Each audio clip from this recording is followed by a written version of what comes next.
کسی بے مروت کے پاس واپس جانے سے پہلے فقط یہ یاد کر لیا کرو کہ اس شخص نے آپ کو کس قدر برے طریقے سے توڑا تھا جب آپ صرف محبت چاہتے تھے۔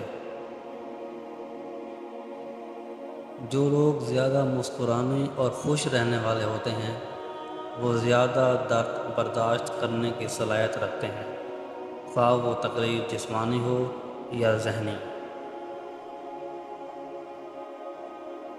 انسان کو صرف محبت کی ضرورت نہیں ہوتی، اسے مستقل محبت کی ضرورت ہوتی ہے۔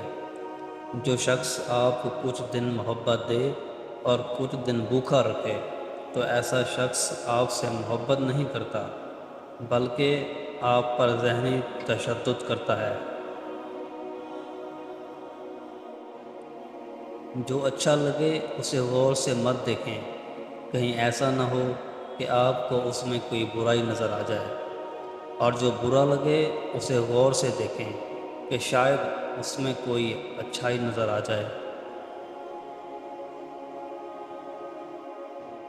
جس سے حد سے زیادہ محبت ہو اس سے اتنی نفرت بھی ہو سکتی ہے، کیونکہ جب خوبصورت شیشہ ٹوٹتا ہے تو خطرناک ہتھیار بن جاتا ہے۔